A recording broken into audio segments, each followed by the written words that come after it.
New at 6. We already have more firefighters on the street than we've ever had before, and by the end of next year, we'll have more police officers on the street. In Columbus, Mayor Andrew Ginther's budget announcement, he proposed new classes of both police officers and firefighters to boost public safety. But even with those additional firefighter hires, is it enough to protect the city and help keep you and your family safe? Tonight, 10 TV's Lacey Crisp digs into the numbers about how mutual aid works and how much Columbus relies on suburban departments. When there's an emergency and minutes matter, most residents don't care what color truck arrives at their door to help. Nobody's thinking about a fire EMS emergency until it happens to them. And candidly, that's why we're here, is to make sure that those things are being taken care of and delivered upon consistently. But does Columbus have enough firefighters and stations to show up to your emergency?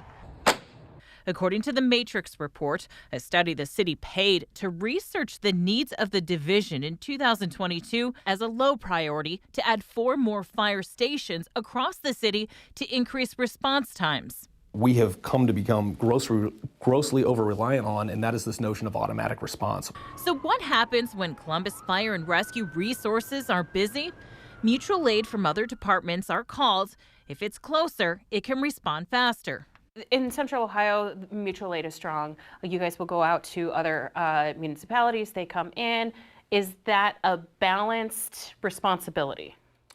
So the theory of mutual aid, yes, is a balanced responsibility, right? So if we have a major event, either downtown or something during an OSU game where we have several 100,000 extra people in the city, yeah, mutual aid is designed to kind of help offset those peaks in demand. But does that mutual aid help even out?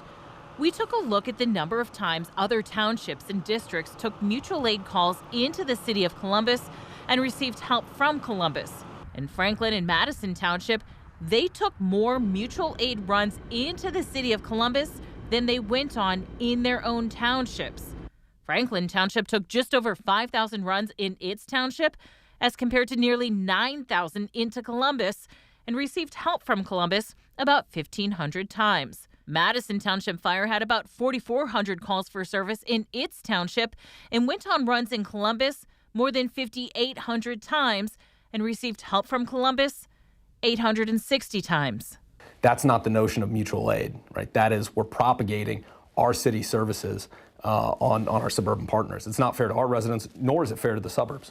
I spoke with several suburban chiefs who declined to go on camera with me, but tell me, those numbers don't tell the whole story. They say they rely on Columbus Fire for tools and equipment like the bomb squad and hazmat units. Ginther declined several requests for an on-camera interview for this story, but in a statement, he said, public safety remains a top priority, which is reflected in the 2024 operating budget. Personnel for police and fire is the vast majority of the spending in public safety. We have budgeted for a total of 3 new fire classes, adding 150 firefighters, bringing the total number of proposed firefighters for this year to 1,788, more than any other time in the city's history. Stein says he gives credit to the city for adding staffing, but argues the city is still too reliant on other townships' taxpayers to handle public safety in the city.